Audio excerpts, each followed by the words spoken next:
La anunció por años y finalmente hace una semana el presidente presentó su propuesta de reforma electoral, que si analizamos detenidamente es una tomada de pelo.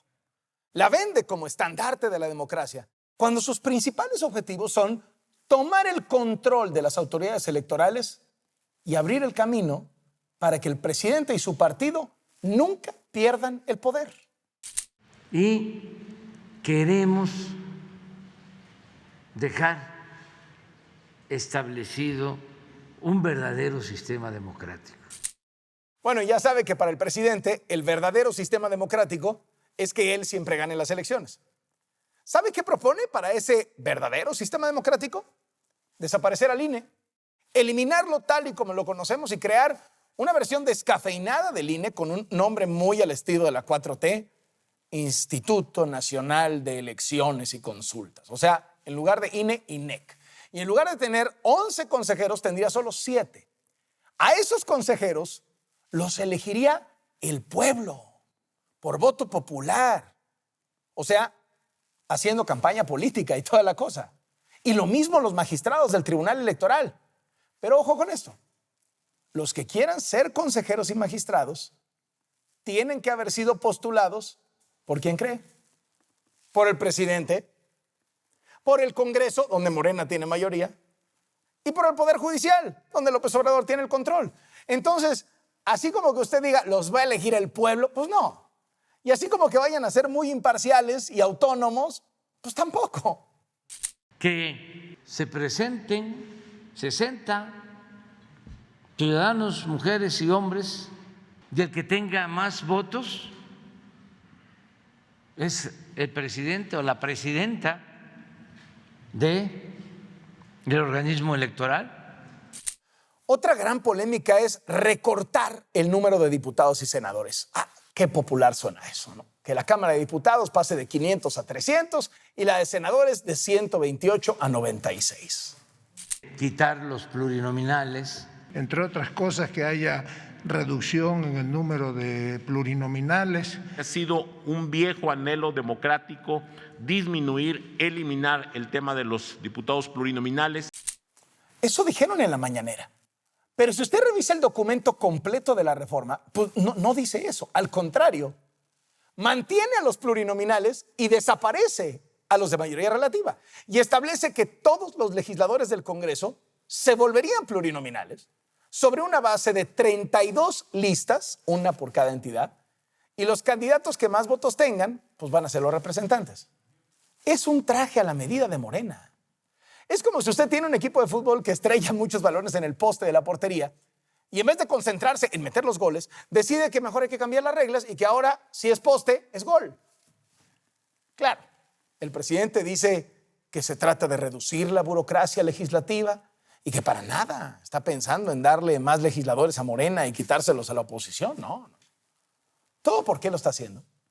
Porque perdió las elecciones del 2021. Perdió su supermayoría en el Congreso.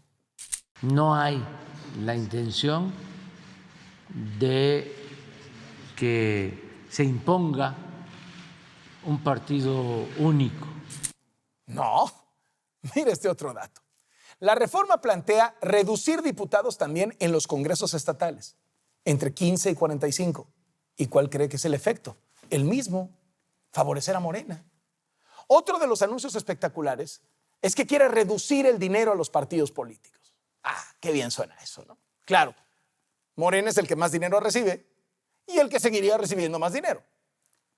Pero al bajar el dinero que se destina a los partidos, no obliga a bajar los gastos de los partidos. Y entonces los partidos podrían seguir recibiendo financiamiento, pero ahora también financiamiento privado. Justo cuando hay denuncias internacionales de que el narco apoyó a Morena para ganar las gubernaturas, se abren al financiamiento privado. A ver, es cierto que en el mundo ideal sería magnífico saber quién financia a los partidos políticos, pasa en algunas de las democracias más avanzadas, pero ¿usted cree que se va a saber aquí? El cash del narco, el dinero en efectivo en sobres amarillos, ¿cree que lo van a declarar y transparentar? Por favor, López Obrador lleva toda su vida recibiendo financiamiento privado, ilegal. Hay videos de todos sus operadores políticos, de todos sus hombres de confianza, hasta de sus hermanos, recibiendo dinero por debajo de la mesa, sobres, ligas, carrusel, dinero en efectivo de empresarios, de políticos que desvían del presupuesto. ¿Lo ha declarado alguna vez?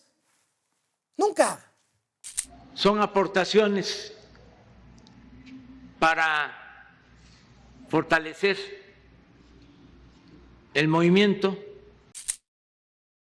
¿Sabe cuál es el colmo? Que la propuesta también modifica el concepto de propaganda gubernamental para que, si se aprueba, el presidente o cualquier otro funcionario puedan presumir sus logros de gobierno, hacer campaña abiertamente sin que lo sancionen. Algo de lo que López Obrador toda su vida se quejó cuando era oposición. Algo que él mismo propuso que se prohibiera y se prohibió, pero ahora que es gobierno, lo quiere hacer. Nosotros no somos delincuentes electorales, no somos mapaches electorales. Allí no hay nada. En esta propuesta no hay nada para fortalecer la democracia. Lo que estamos viendo es un intento descarado por ampliar el poder político del presidente, controlar al árbitro electoral, arrinconar a la oposición, limitar los contrapesos en el Congreso y que Morena se convierta en un partido con mayoría aplastante para poder hacer lo que le dé su regalada gana, sacar sin problemas las reformas constitucionales que quiere el presidente. Lo bueno es que esta reforma antidemocrática, escandalosa, engañosa, regresiva, no tiene posibilidades de aprobarse en el Congreso. La van a batear. No solo no es bien vista por la oposición, sino que no la ven bien ni siquiera los chiquipartidos aliados de Morena, que saldrían perdiendo con todos estos cambios. O sea, como dice el clásico, ni sus amigos la quieren. Es una reforma que va a terminar en la basura, al ladito de la reforma energética. Y el presidente lo sabe y está dispuesto a cargar con esa derrota porque busca matar dos pájaros de un tiro. Primero, hacer campaña rumbo al 2024, ir sembrando discordia y dividir al país. Y segundo, preparar el terreno para gritar fraude si su partido no gana. Está muy mal, tanto el INE como el Tribunal Electoral. Se han prestado a los fraudes electorales o se han hecho de la vista gorda. Ahora están convertidos en el supremo poder conservador. Lo que quiere el presidente es hacer ruido y montar un show para distraernos de lo verdaderamente importante. Que no se nos olvide que el domingo fue el día más violento del año. 112 personas asesinadas en un solo día. Que no se nos olvide que los feminicidios están en cifras récord. Que no se nos olvide que la Guardia Nacional mató a un estudiante. Que no se nos olvide que no ha pasado nada con los actos de corrupción cometidos por su gabinete y su familia. Que somos el 5º lugar mundial en muertes por COVID y que hace unos días caducaron 1 millón de vacunas. Que no se nos olvide que ya pasó un año de la tragedia en la línea 12 del metro y no hay responsables. Es más, los responsables tienen nuevos cargos. Que sigue la escasez de medicamentos y hay 35 millones de personas sin acceso a los servicios de salud. Que no se nos olvide que la carestía está desatada, que la inflación está en máximos históricos. Esta es la realidad. Pero como esta realidad no suma votos, pues el presidente quiere ganar arreglando la pelea. Soy Carlos Loret de Mola. Esto es Latinos. ¿Se imagina un Congreso que compra iniciativas de ley, que paga millones de pesos por lo que van a leer los diputados en el Pleno? Sucedió en el Congreso de Zacatecas. Cuando supimos de esa denuncia, en Latinos nos dimos a la tarea de investigar a las empresas que vendieron las iniciativas. ¿Y qué encontramos? Ya se imaginará. Empresas fantasma, otras que se pirateaban los textos y presentaban iniciativas en congresos de distintos estados. No le adelanto más. Vea usted este trabajo de Cecilia Reynoso y Tania Rosas.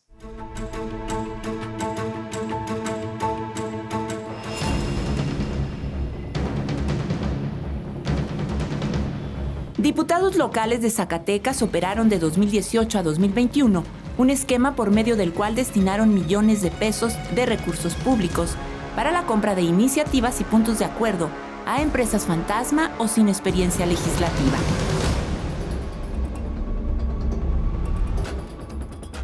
El esquema operó abiertamente sin ningún tipo de recato y en él participaron todos los partidos políticos de la 63 legislatura. Varios de esos diputados hoy son integrantes del gabinete del gobernador David Monreal. Gabriela Evangelina Pinedo Morales, secretaria general de Gobierno. Jesús Padilla Estrada, titular de la Secretaría del Campo. Susana Rodríguez Márquez, secretaria del Agua y Medio Ambiente. Y Héctor Adrián Menchaca Medrano, director de Catastro y Registro Público. En junio de 2021, la empresa Innovaciones Baetanus recibió 183,000 pesos por 2 iniciativas, pero una era plagiada. La presentó el diputado panista Luis Magallanes Salinas ante el Congreso de Zacatecas el 27 de abril del año pasado. Propuso la creación del Día del Fotógrafo. 4 meses antes, el diputado priista Marcos Nicolás Rodríguez Ruz había entregado un texto idéntico ante el Congreso de Yucatán. Innovaciones Baetanus reportó su ubicación en un edificio de la colonia Doctores en la Ciudad de México. Ahí, una recepcionista dijo a Latinus que la empresa rentó una oficina virtual a finales de 2019 para usarla como domicilio fiscal y recibir documentos. En noviembre de 2021, 2 meses después de que terminara la 63 legislatura, Innovaciones Baetanus dejó esta dirección. En 2021, Innovaciones Baetanus recibió 4.7 millones de pesos por 24 contratos del Congreso de Zacatecas. Latinus tuvo acceso a 155 expedientes con cientos de copias de facturas, recibos y contratos emitidos de enero a agosto de 2021 que documentan que en los últimos 8 meses de la 63 legislatura, el Congreso local pagó más de 32 millones de pesos a 15 empresas, una asociación civil y 5 personas físicas por la elaboración de iniciativas y puntos de acuerdo. Los documentos revisados acreditan decenas de casos en los que un proveedor vendió el mismo proyecto a varios diputados. Luis Cuauhtémoc Palestina Flores vendió las mismas iniciativas a 2 diputados de Morena, Jesús Padilla Estrada y Gabriela Evangelina Pineda Morales. De acuerdo con las facturas, el Congreso pagó 2 veces por el mismo trabajo y desembolsó más de 1 millón de pesos. Palestina Flores fue la persona que obtuvo más contratos, en total 13 por 4.5 millones de pesos. Él fue secretario técnico de la Comisión de Protección Civil de la Cámara de Diputados Federal durante la 63 legislatura. En 2019 trabajó como auxiliar en el Congreso de Zacatecas. También hay textos idénticos vendidos por empresas distintas. Es el caso de la iniciativa para reformar la Ley de Salud Estatal en materia de atención materno-infantil. Esta fue vendida por la empresa Luna Roja Soluciones a la diputada Roxana Muñoz de Morena. El mismo trabajo fue adquirido por el diputado Raúl Ulloa Guzmán de Encuentro Social, pero a la empresa Salca Bastimentos. Según las facturas, cada empresa recibió 80,000 pesos. Latinus visitó los domicilios fiscales de 4 empresas ubicadas en la Ciudad de México que recibieron recursos del Congreso de Zacatecas. No existen en la dirección señalada en las facturas. Por ejemplo, de acuerdo con los contratos firmados con el Congreso, la empresa Multiintegra Soluciones de Octe se encuentra en la Colonia del Valle. En la dirección hay una casa abandonada que antes era una cocina económica, de acuerdo con el vigilante. Grupo Ferce de Zacatecas es una constructora. Fue la empresa que más facturó por la elaboración de iniciativas. Obtuvo 6 millones de pesos por 22 contratos, otorgados por diputados de diferentes partidos políticos. El morenista Ernesto González, presidente de la Comisión del Sistema Estatal Anticorrupción de la actual legislatura en el Congreso de Zacatecas, denunció este fraude ante la Unidad de Inteligencia Financiera de la Secretaría de Hacienda, la Auditoría Superior de Zacatecas y la Fiscalía Anticorrupción del Estado. El modus operandi, explica, era el siguiente. El diputado solicitaba la orden de pago para la empresa por servicios y asesorías legislativas. La empresa facturaba el costo de sus servicios. El Congreso hacía la transferencia a la compañía y ésta se quedaba con el 10% y entregaba en efectivo el 90% al legislador que la contrataba. González Romo cuenta que al llegar a la actual legislatura, la 64, una persona que se acreditó como representante de la compañía Innovaciones Baetanus se le acercó para explicarle este modus operandi y ofrecerle sus servicios. Vamos metiendo iniciativas, las hace tu equipo y las vamos facturando y finalmente hay un retorno para que tú puedas hacer ejercicio de ese recurso, simulando que es el costo de la asesoría que recibes por parte de esta empresa. Y aparte traen no solamente la empresa, sino que traen un catálogo de empresas que te ofrecen para que vayan haciendo las facturaciones.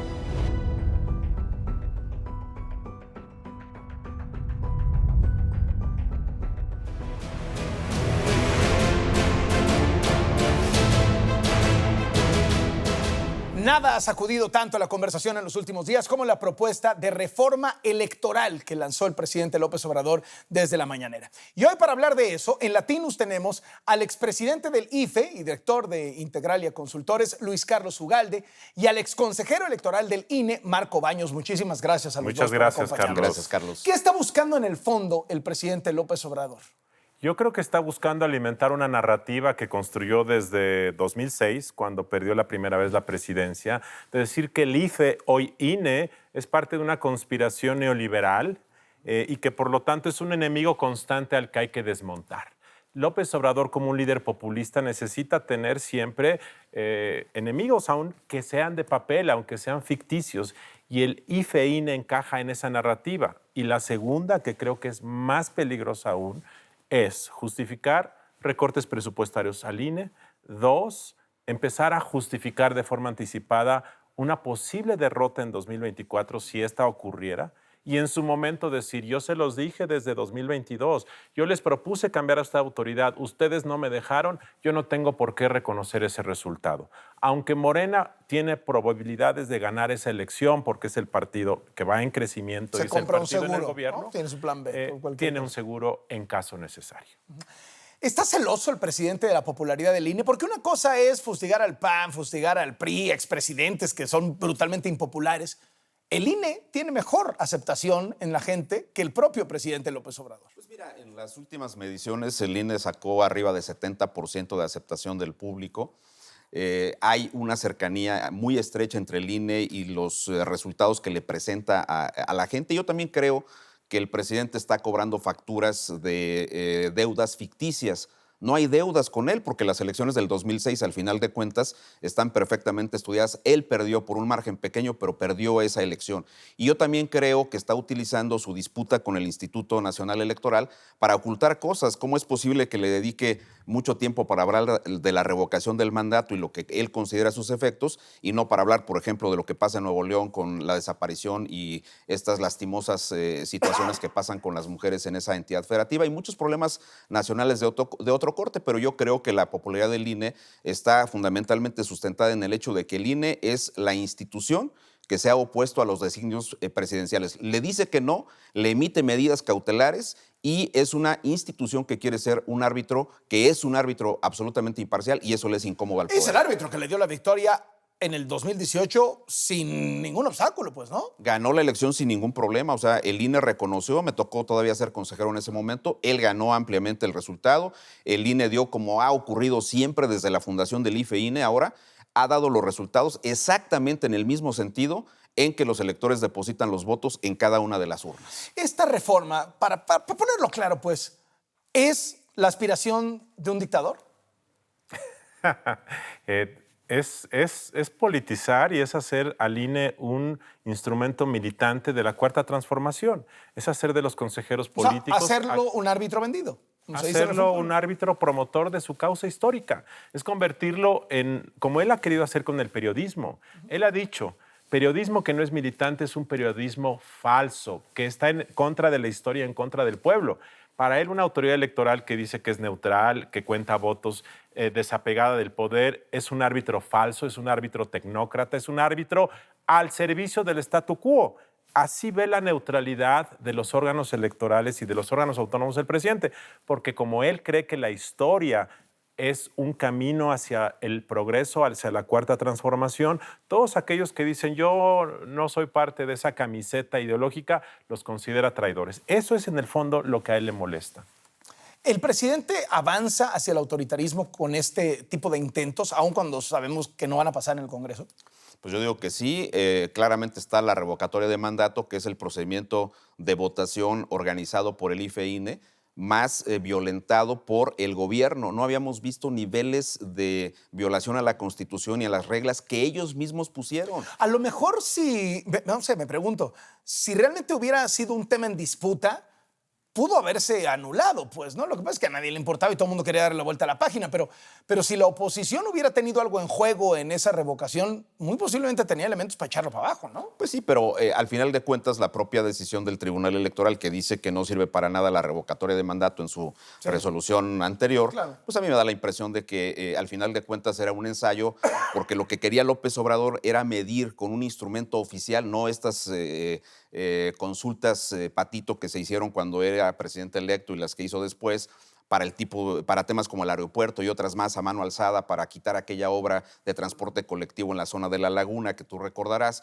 El presidente quería un instrumento oficial organizado por la autoridad electoral que pusiera casillas, que hubiese ciertos instrumentos para que los votos se contaran como se debía, y pensaba que podía haber esos 30 millones de votos. Yo creo que la meta estaba. Además, se pusieron, todo el mundo lo supo, hubo muchos trascendidos en ese sentido. Hubo cuotas que se le pusieron a los 18 gobernadores de Morena y los aliados políticos para que llevaran a las urnas. Al final sacaron 15 millones de votos, pero de cualquier manera, pues es una expresión de su voto duro, pero el presidente no quedó conforme con ese resultado. Y además, el mismo lunes, posterior al ejercicio de revocación de mandato, en la mañanera empezó a evaluar a los gobernadores porque puso las tablas de los votos que le metieron por cada entidad federativa. Ahora, sabemos que no va a pasar en el Congreso. O sea, ya el bloque opositor dijo que no. Acabamos de tener una muestra con la reforma energética que le batearon también a López Obrador. No estamos cayendo en su juego, escandalizándonos por unas medidas que finalmente no van a pasar y que le permiten y le dan oxígeno al presidente para que no estemos discutiendo temas como la inseguridad, como la violencia contra las mujeres, como la corrupción hasta en su propia familia, etcétera? Yo creo, Carlos, y esto suena muy provocador lo que voy a decir, pero yo creo que le hacemos demasiado caso al presidente. Y yo creo que los medios de comunicación le hacen demasiado caso y todos los días la radio transmite en vivo segmentos de su mañanera cuando la buena parte de ello es propaganda. Y yo creo que los medios tienen una labor de filtrar lo que es relevante, lo que es viable, lo que es genuinamente importante para el futuro de un país. No, y hasta lo que es verdadero, ¿no? Y lo que es verdadero. Que es bastante poco, ¿no? Entonces, yo creo que este ciclo de atención a esta iniciativa de reforma electoral va a durar relativamente poco. A diferencia de la reforma eléctrica, que yo creo que sí tenía más intención de ser realidad, cuya discusión duró semanas y meses y generó una enorme preocupación. Yo creo que esto va a ser de un periodo más corto. Entonces, yo creo que cada vez más la gente empieza a descontar la relevancia de eso porque ya saben que no va a pasar. Pero yo sí creo que en general, en muchos temas, perdemos horas, días discutiendo temas que son provocaciones y que simplemente nos meten en su discurso. ¿Hay algo bueno en la propuesta del presidente? Pues yo creo que salvo el tema del voto electrónico, que eso sí podría constituir una herramienta para disminuir costos, para agilizar ejercicios como las propias consultas populares, las revocaciones de mandato, la recepción del voto. Salvo eso, me parece que todo lo demás es muy discutible. Por ejemplo, yo no iría a un sistema de representación proporcional pura con listas por cada entidad federativa. Es muy cuestionable el tema. Entonces, yo creo que... Oye, curioso, ¿no? Porque en la punto. mañanera, tanto el presidente como Pablo Gómez, como Horacio Duarte, como secretario de Gobernación, al presentarla dijeron, acabaremos con los plurinominales. Y es justo al revés. Lo que hacen es solo dejar plurinominales. Es ¿no? correcto, sí, con un sistema un poquito tendencioso, porque son listas por entidad federativa. Tú tienes 18 estados controlados hoy por Morena, más los que eventualmente ganen el 5 de junio. Entonces, el nivel de influencia que se tiene ahí es impresionante. Habría que ver cómo diseñan en la ley, si es que eso pasara, pero yo estoy totalmente de acuerdo con que la reforma electoral no tiene posibilidades de avanzar, ni la que está presentando López Obrador, ni la que están presentando en términos de propuestas todavía los partidos de la oposición. Ahora, hay otros temas que yo veo positivos. Uno es la reducción del número de regidores. Pues algo irrelevante para la política nacional, pero eso es positivo. Dos, el acotar el tamaño máximo de los congresos locales, que creo que han crecido fuera de proporción. Tres, este tema de hacer a todos pluris con listas estatales, yo también lo veo con cierta suspicacia, pero no es tan grave como era la de desaparición de los pluris, como lo había planteado hace algunas semanas. Pero creo que el hecho de que todo el mundo estuviera repitiendo en la propia mañanera que la reforma era para desaparecer pluris, cuando la iniciativa decía otra cosa... Exactamente lo contrario. Te habla mucho de la falta de planeación, de la falta de conocimiento, del desorden en la que se hizo esa y que ni siquiera probablemente ni el presidente ni el secretario de Gobernación sabían que había en esa propuesta. Usted sabe muy bien que los políticos son muy impopulares, que los partidos son muy impopulares y que a la gente le irrita la cantidad de dinero que cuestan los partidos políticos. Ahorita voy al presupuesto del INE, pero me detengo en el de los partidos políticos. ¿Cuál es el argumento para decir hay que seguirle dando dinero a los partidos? ¿Cuál es el argumento para decir, híjole, sí necesitamos todos esos diputados, sí necesitamos todos esos senadores? Que a pesar de ser impopulares, a pesar de haber abusado de su postura, a pesar de vivir en el confort, son necesarios. Y que la alternativa de no tenerlos es mucho peor. Entonces, mejor decir cómo reducimos, cómo acotamos el presupuesto, pero lo mantenemos y cómo generamos los incentivos para que este sistema de partidos, que ha sido impopular, que a veces ha sido totalmente oportunista, se convierta en algo más responsable, más funcional. Esa es la medida. No es como el seguro popular no sirve, lo desaparezco. No, es cómo arreglo la corrupción que puede haber en el seguro popular. Pues es que también está el tema de las actividades ordinarias, no las de campaña que hacen los partidos, que los acercarían a financiamientos privados. Dice Morena que serían los militantes con quienes las cuotas permitirían que se mantengan los partidos, pero también está el riesgo de los financiamientos ilícitos que podrían tener los partidos políticos. Ahora, hay muchas democracias avanzadas que, sí, claro, que tienen financiamientos privados y transparentes. Usted, por ejemplo, en Estados Unidos, pienso, tú te metes y ves hasta el último donante del Partido Demócrata o del Partido Republicano. El único problema en el caso mexicano es que es susceptible de ser revisado, fiscalizado todo el dinero que transita por el sistema bancario, pero no el que circula en efectivo. Esa es la parte central, no nada más en los gastos ordinarios, sino esencialmente en los temas de los gastos de campaña de los partidos políticos. Pero si hay mecanismos para reducir, yo también estoy de acuerdo con eso. Podríamos reducir, hay fórmulas que permitirían que el presupuesto de los partidos sea menor. Si tú te das cuenta, los partidos políticos podrían invertir entre 30 y 40% en pago de multas por infracciones que cometen. Si los partidos tienen una contabilidad mucho más cuidada y menos infracciones, pues evidentemente el financiamiento, claro que se ahorra. O sea, el problema es el cash. Y bueno, a fin de cuentas es un presidente al que hemos visto rodeado de sobres y de ligas de cash, pues prácticamente acompañando toda su carrera política, ¿no? Así es, el problema es el dinero bajo la mesa y es muchísimo. Ahora, el presupuesto del INE. Todo el mundo ve al INE y luego se hacen comparativos y dice, ¿por qué sale tan caro el INE? Bueno, primero porque identifica a los mexicanos. La función de identificar a los ciudadanos, o sea, la credencial, debiese ser de el INEGI, probablemente otra institución. Entonces, eso es el 20-30% de lo que cuesta el INE. Otro 30% es el financiamiento público a los partidos políticos, de tal forma que la operación del instituto para la parte de organizar elecciones es un monto mucho menor del que se usa para comparar al INE con otros institutos electorales. Entonces, ahora, de la parte de organización electoral, buena parte de esto es porque la ley lo establece, porque hay muchos candados de seguridad, porque el INE pone casillas prácticamente en la esquina de tu casa, en las zonas urbanas. Es un modelo bastante accesible. ¿Queremos cambiarlo? No creo que valga la pena reducir significativamente el costo, porque el costo en términos de acceso a votación creo que sufriría demasiado. Yo creo que el INE podría reducir costos asociado a que se quiten mediciones políticas que han impedido, por ejemplo, otra vez el tema del voto electrónico. También es un hecho que muchas cosas han encarecido las elecciones porque son candados que han impulsado los propios partidos de la izquierda. Usas papel seguridad para la impresión de boletas, solo cito ese caso, te cuesta 3 veces más que el papel bond. Entonces, tienes todo un aparato para capacitar a los funcionarios de casilla. En el proceso 21 el instituto invirtió 3,700 millones nada más en la integración de las mesas directivas de casilla.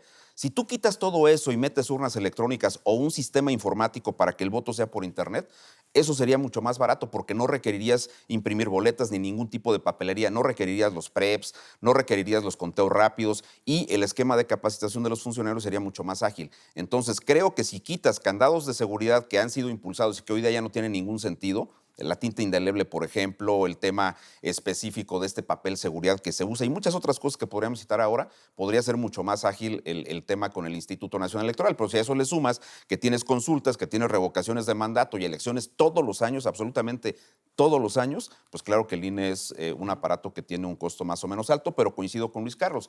La parte del padrón es la más onerosa en el presupuesto del instituto y en segundo término en la parte del financiamiento de los partidos. Esta iniciativa se presenta en la mañanera y acuden a presentarla el presidente, el secretario de Gobernación, hasta ahí normal, pero va el director de la UIF, de la Unidad de Inteligencia Financiera, es decir, el que tiene derecho a meterse en tu tarjeta de crédito, en tu cuenta bancaria y congelarte las cuentas, etcétera, etcétera.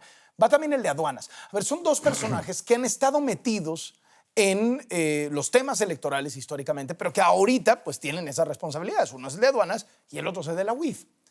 ¿Cómo tomaron ustedes que hayan sido ellos los que presentaron esto? Particularmente el de la UIF, que mucha gente lo leyó como, caray, ¿está mostrando una amenaza al presidente? Como decir, ¿no quieres jalar con mi iniciativa?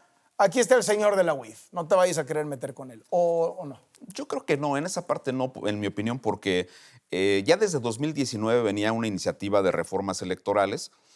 Horacio Duarte estaba como diputado, luego estuvo en la Secretaría del Trabajo, ahora está efectivamente en aduanas y Pablo Gómez era diputado y está hoy día en la UIF. No es, digamos, en términos simbólicos, un buen mensaje que tengas a estos personajes metidos en la presentación, pero son como los asesores, como las personas que le conocen a López Obrador estos temas y además supongo que particularmente el caso de Horacio Duarte pues está manejando sus fichas rumbo al 2023 en el Estado de México y supongo que el presidente, como le está haciendo ahora con el secretario de Gobernación, los está dejando jugar y no solamente eso, sino que los está aventando al ruedo. Yo también creo que no es muy relevante, pero debo decir algo. Horacio Duarte y Pablo Gómez, cuando fueron representantes de Morena o del PRD ante el INE, eran los más activos en denunciar que el gobierno, los presidentes en turno se metieran. Fueron los más activos en combatir lo que hoy López Obrador está haciendo. Entonces, simplemente resalto esto como una enorme incongruencia, porque cuando López Obrador decía, cállate chachalaca, que es la enorme frase que dijo en 2006, para que Fox se callara la boca, es justamente lo que hoy López Obrador está haciendo y estas dos personas se quedan ahora calladas. No, y agrégale un dato interesante. En la campaña de Del Mazo, de las últimas del Estado de México, la denuncia central que Duarte y otros personajes formularon fue el uso de los beneficios de los programas sociales en favor del candidato del PRI. Y bueno, ¿qué hemos visto nosotros con la revocación de mandato, con las elecciones del 21 y con las elecciones que están corriendo? ¿Se le está complicando la sucesión al presidente López Obrador? Si más allá de la reforma electoral, haciendo el análisis de cómo va la política, ¿se le está complicando la sucesión al presidente? Yo creo que ve que no va a ser una luna de miel, porque primero su candidata presuntamente preferida, que es la jefa de gobierno de la Ciudad de México, se ha mimetizado tanto con López Obrador que difícilmente puede ganar un voto más allá del duro, porque claramente sus posturas la están alejando de las clases medias urbanas, está generando muchos críticos, porque yo creo que el otro candidato posible que se mencionaba, pero que yo ya lo veo muy alejado, que es Marcelo Ebrard, es un candidato alejado de las bases del partido. El secretario de Gobernación ahora ha entrado, entonces no está fácil. Y dos, creo que el voto de 2021 fue una alerta de que si las clases medias salen a votar en un número importante, pues la elección va a estar competida. Es decir, yo sigo pensando que hoy por hoy Morena tiene más probabilidades de ganar la presidencia, pero siento que la elección se puede competir y se puede complicar para el gobierno. Y un dato interesante, la popularidad la tiene López Obrador. Todos los porcentajes de popularidad que tiene son de él y no se traslada esa popularidad en automático hacia sus candidatos. Difícilmente alcanzan el 25 o 26% en las intenciones de voto rumbo al 24%. Entonces López Obrador sabe muy bien que necesita mucho trabajo de campo, estar muy cerca de la gente para poder impulsar al candidato que finalmente resulte como la persona postulada por Morena, que seguramente será Claudia. Yo ahí coincido con Luis Carlos, que es la más visible, pero también me llamó mucho la atención que con el grupo de los diputados de Morena y los aliados políticos, pues prácticamente haya destapado al secretario de Gobernación. Fue una cosa interesante, son de estas jugadas que luego tiene el presidente, pero el hecho concreto es que el secretario de Gobernación está jugando en la sucesión presidencial. ¿Basta con el voto duro? Es decir, si en efecto la revocación de mandato, como dijiste hace un instante, Marco, fue un ensayo de ver el tamaño del voto duro, 15, 16 millones. Si en efecto López Obrador y su candidata se están alejando de las clases medias, se están alejando del centro para radicalizarse, ¿basta con el voto duro para ganar el 24, así como está el escenario? En mi opinión, no. Pero como quiera, 15 millones no son tan pocos como quería la oposición, pero tampoco son tantos como quería el presidente de la República o como decía Morena. Esta parte creo que está bastante clara ahí. Tendrán que hacer mucho trabajo para poder refrendar una votación más o menos sólida y dependerá también de si los partidos políticos de la oposición que aparecieron por primera vez con el tema de la reforma eléctrica, creo que es una buena señal que hayan dado una votación en estos términos y un debate en estos términos, pero me parece a mí que si logran presentar un candidato, una candidata que resulte muy atractiva, cuidado, no identificada con los partidos, no creo que deba ser un personaje de los propios partidos, sino una persona de la sociedad civil que tenga un cierto consenso, que tenga mucha respetabilidad entre los ciudadanos, sí le pueden dar un susto importante a Morena.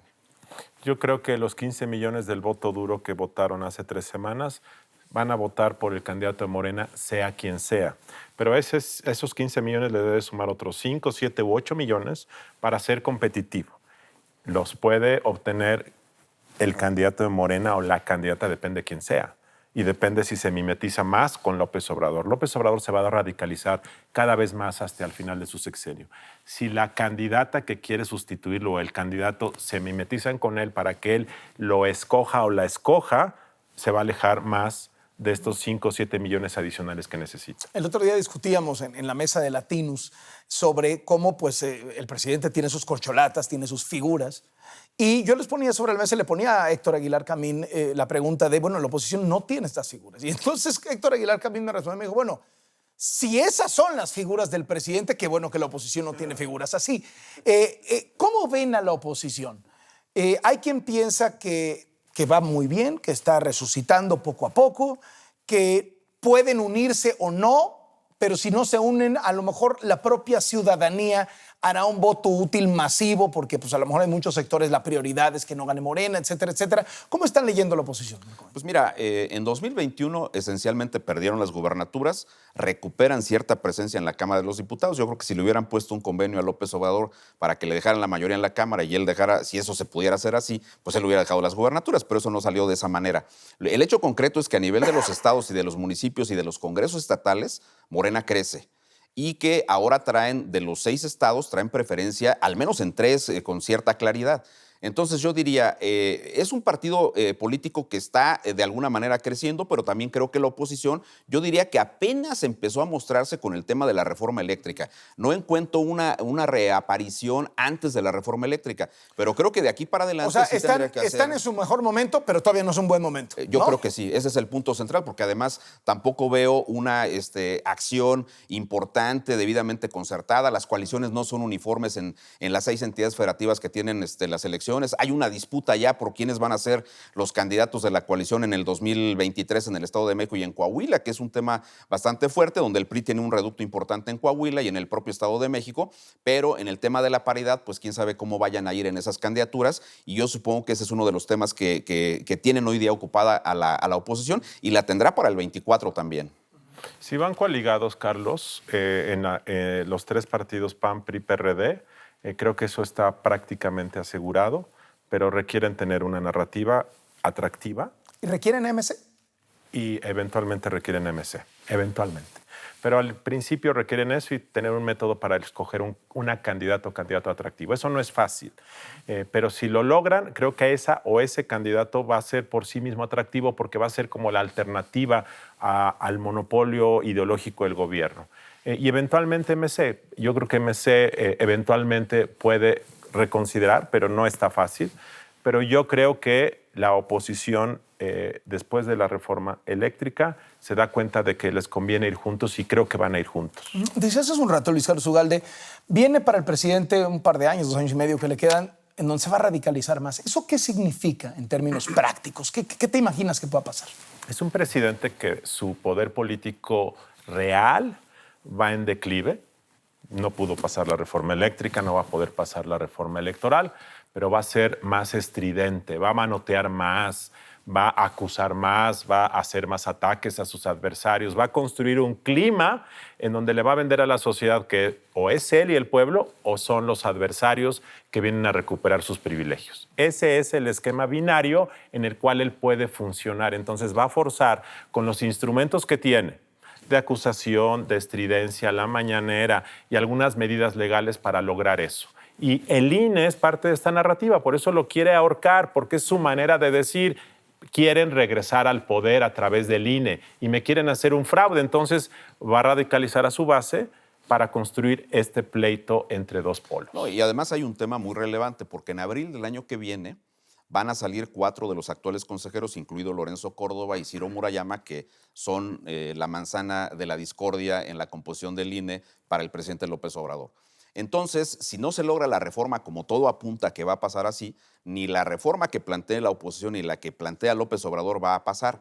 Entonces van a ir por una colocación de 4 personas que resulten muy adecuadas para el presidente de la República y para Morena.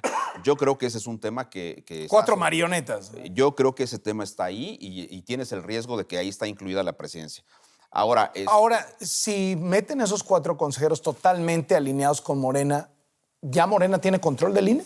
De facto.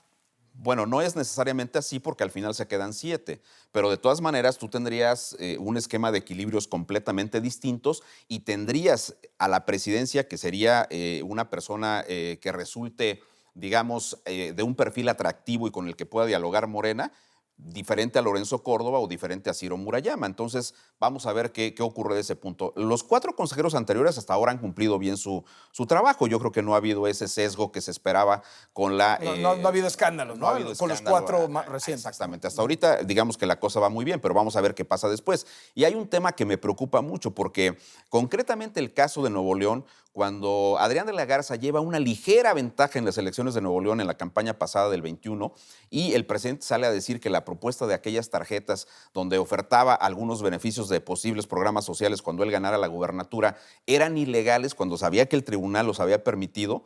Entonces, se inclina la balanza. Los señalamientos de López Obrador le dieron puntos al Pollo Gallardo en San Luis y le dieron puntos a Samuel García en el caso de Nuevo León. Estos señalamientos a los que se refiere Luis Carlos, que yo los coincido, se van a volver omnipresentes en la campaña del 24. Vas a tener un presidente haciendo campaña. Vas a tener un presidente haciendo... No ha dejado de hacer campaña. Es un presidente que está permanentemente en contacto con la gente, violando permanentemente la veda electoral. Todos estos discursos, el informe sobre los 100 primeros días del 4º año de gobierno, vulnera claramente el tema de las prohibiciones en las campañas para difundir logros de gobierno, porque las campañas ya estaban en curso. El presidente no ha variado en su actitud en ese punto. Y la cruzada... Todo lo que se quejó de los presidentes anteriores ahorita lo está haciendo, ¿no? Sin duda alguna. Así es. Y el gran problema, Carlos, y creo que hay que empezar a pensar en el 2024. El gran problema de 2024 es que el presidente y su gabinete y Morena se quitan los guantes, se meten al callejón y te dicen, vente a pelear. Primer problema. Y segundo problema, acabo de decir que me parece que con los datos de hoy Morena pues tiene más probabilidades de ganar, pero eventualmente la elección se puede competir y eventualmente la oposición puede ganar, por supuesto. Y si gana será por un margen estrecho. Entonces, López Obrador desconoció la elección de 2006, pero era el candidato de oposición.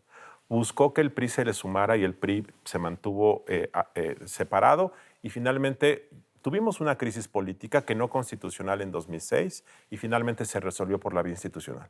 Imaginemos el escenario que en 2024 eventualmente la oposición gana por un margen estrecho y el presidente de la República desconoce el resultado.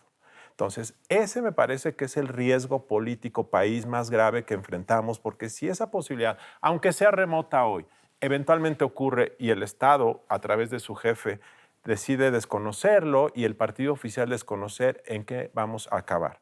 Ese me parece la alerta roja así más grande que tenemos y tenemos que pensar cómo evitar que eso ocurra. Y también corre la otra posibilidad de que Morena gane y la oposición no esté dispuesta a aceptar el resultado por todo lo que está ocurriendo, por el clima de polarización. Entonces, otra vez, nos estamos conduciendo, es increíble esto, a repetir la historia y en una crisis que puede ser de dimensiones mucho mayores. Ya lo estaremos conversando y muchísimas gracias por venir al estudio de Latinos. Gracias, Carlos. Muy gentil. Hasta luego. Ahí tienen ustedes a Luis Carlos Ugalde, fue presidente del IFE y es director de Integralia Consultores, y a Marco Baños, que fue consejero electoral del Instituto Nacional Electoral, el INE.